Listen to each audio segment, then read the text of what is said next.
Hello dear students, जैसा कि आप लोग देख पा रहे हैं, आज जो मैं टॉपिक पे बात करूंगा प्योर एल सर्किट, शुद्ध एल परिपथ। ये बहुत ही ज़्यादा इम्पोर्टेंट है, थोड़ा गौर से समझें। हम एक कुंडली लेते हैं इस प्रकार यहाँ पे, जिसको हम इंग्लिश में कॉइल कहेंगे।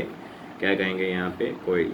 उसके साथ हमने एक अल्टरनेटिंग करंट यानी कि प्रत्यावर्ती धारा को श्रेणी क्रम यानी कि सीरीज के अंदर क्या किया है, यहाँ पे अटैच किया है। और इसकी लेंथ को हमने एल कंसीडर किया है। क्या कंसीडर किया है यहाँ पे? एल। और यहाँ पे हमने जो वोल्टेज के रूप में हमने ई लिया है, जो ई है प्रेरित विद्युत वाहक बल होता है। क्या होता है यहाँ पे? प्रेरित विद्युत वाहक बल। और यहाँ पे यदि मैं वोल्टेज की इक्वेशन देखूँ तो E is equal to E naught sine omega T होती है, इक्वेशन नंबर फर्स्ट। अब हम क्या करेंगे? हम बात करेंगे किरचॉफ के सेकंड लॉ से। किसके बात करेंगे? Second law of Kirchhoff.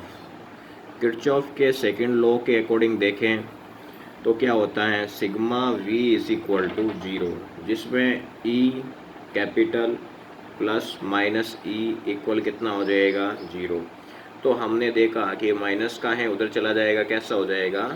Plus का हो जाएगा। कैसा हो जाएगा? प्लस का हो जाएगा। अब मैं क्या करूँगा? कैपिटल ई की मेरे पास वैल्यू पड़ी है, तो हम क्या करेंगे? ई नॉट साइन ओमेगा टी इसकी जगह, और इसकी जगह हम लिखेंगे ई नॉट साइन ओमेगा टी। तो ये इससे पूरा कट जाता है यहाँ पे, तो क्या आ जाएगा? E naught is equal to small E naught. इससे ये फ़र्क पड़ जाएगा डियर स्टूडेंट्स कि हमारे पास इन दोनों के जो शिखर मान हैं वो आपस में कैसे आ जाएंगे, जो पीक वैल्यूज़ हैं वो आपस में कैसे आ जाएगी, इसके अंदर इक्वल पोजीशन पे आ जाएगी। और ये तो हम रिजल्ट पहले से जानते हैं। और हम ये भी जानते हैं कि जो स्मॉल ई है वो लेंज के नियमानुसार L D I upon D T होता है।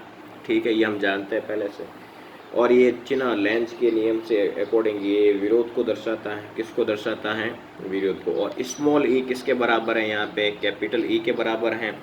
तो मैं यहाँ पे लिख सकता हूँ इसको, यहाँ पे क्या आ जाएगा? Capital E is equal to L D I upon कितना आ गया? D T. तो इस ई की जगह मैं क्या लिख सकता हूँ? E naught sine omega T is equal to L D I upon कितना आ गया? D T. कितना आ गया? D T. यहाँ तक मेरे किसी मित्र को दिक्कत नहीं होनी चाहिए। अब मुझे क्या करना है? यहाँ पे पर्टिकुलर वे से इस डी टी को यदि मैं उधर सेंड करूँ तो E naught sine omega T D T is equal to L D I. ठीक है, मुझे ओनली फॉर डी आई को अकेले रखना है, तो मैं कैसे रखूँगा? एल डिवाइड में चला जाएगा, E naught sine omega T D T upon में क्या आ गया? एल आ गया। अब मैं दोनों साइड क्या करूँगा? समाकलन। क्या करूँगा मैं यहाँ पे? समाकलन। यदि मैं दोनों साइड समाकलन करूँ ऐसे और ऐसे, तो मैं क्या, इसका क्या हो जाएगा? आई हो जाएगा।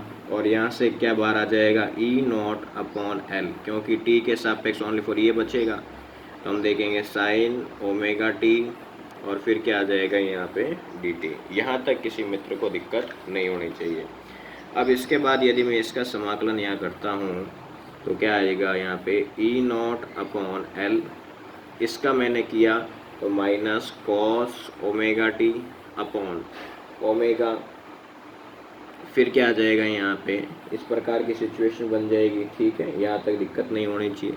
इसको बाहर ले लो, तो I is equal to E naught upon omega L minus cos omega T. यहाँ तक किसी को दिक्कत नहीं होना चाहिए। अब यहाँ पे ये माइनस यदि यहाँ लगा के मैं यहाँ लिखता हूँ, और पर्टिकुलर वे से मैं बात करूँ कि आई नॉट जो है वो ई नॉट अपॉन ओमेगा एल के बराबर होता है, यदि मैं ऐसे बताऊँ तो मैं इस पूरे की जगह आई नॉट लिख सकता हूँ यहाँ पे। ठीक है ना, तो मैं इस पूरे की जगह क्या लिखूँगा? आई नॉट। तो आई इज इक्वल माइनस तो था, आई नॉट आ गया अब आगे से। फिर हम क्या लिखेंगे इसके अंदर? यहाँ पे कॉस ओमेगा टी लिखेंगे। ठीक है, अब मुझे इसको साइन के टर्म में भी कन्वर्ट करना है, तो आई नॉट, फिर मैं इसको कैसे कन्वर्ट करूँगा?